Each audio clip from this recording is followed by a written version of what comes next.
पिता बेटा और वक्त। रोहतक गांव में रमेश अपनी पत्नी सुशीला और बेटे दीपक के साथ रहता था। रमेश का ज्यादा समय काम करने में बीत जाता था। वह रात को देरी ऐसे ही आता था और सुबह जल्दी निकल जाता था, इसलिए उसकी और उसके दीपक की मुलाकात मुश्किल ऐसे ही हो पाती थी। देर ऐसे ही आने के कारण दीपक सो जाता था और सुबह भी सोया हुआ रहता था। एक दिन रविवार का दिन था। उस दिन रमेश को घर ऐसे ही काम करना था, इसलिए वह सोफे पर बैठकर आराम ऐसे ही लैपटॉप पर काम करता है। तभी उसका बेटा दीपक रमेश के पास आकर बैठा। रमेश उसकी तरफ नहीं देखता है। दीपक कहता है कि पापा, मैं आपसे एक बात पूछना चाहता था। रमेश को लगता है कि यूं कुछ चाहिए होगा, इसलिए पूछ रहा है। रमेश बिना दीपक की तरफ देखे कहता है कि हाँ पूछो। बेटा कहता है कि पापा, आप 1 घंटे का कितना कमा लेते हो? रमेश को गुस्सा आता है।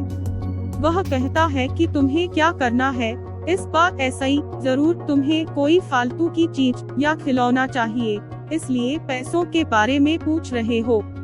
ये सब तुम्हारे काम की चीज नहीं है। जाओ, जाकर सो जाओ और मुझे मेरा काम करने दो। बेचारा दीपक चुपचाप जाकर अपने कमरे में सो जाता है। काफी रात हो गई थी। अब रमेश अपना काम पूरा करके सोने जाता है तो यूं दीपक की याद आती है कि उसने कैसे बेचारे बच्चे को डांट दिया। शायद यूं सच में कुछ जरूरी चाहिए होगा, नहीं तो वह पैसों का क्यों पूछता। ऐसा सोचकर रमेश दीपक के कमरे में जाता है और उसके माथे पर हाथ फेरता है। मेरे बच्चा सो गया क्या? तभी दीपक अचानक उठ बैठा और बोला, नहीं पापा, मैं जागा हुआ हूँ।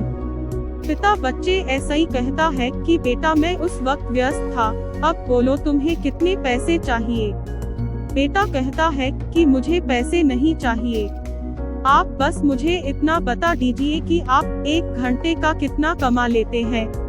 रमेश कहता है कि मैं 1 घंटे में 300 रुपये कमाता हूँ।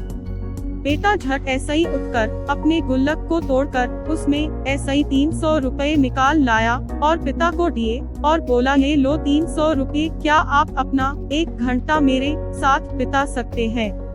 ये सुनकर रमेश हैरान हो गया। यूं मन ही मन बहुत शर्मिंदगी महसूस हुई। आज ऐसे ही उसने अपने मन में ठान ली थी कि वह अपना समय बेटे को भी देगा। उस रात दोनों बाप बेटे मिलकर खूब सारी बातें करते हैं। अब रमेश समझ गया था कि परिवार के साथ वक्त बिताना कितना जरूरी है।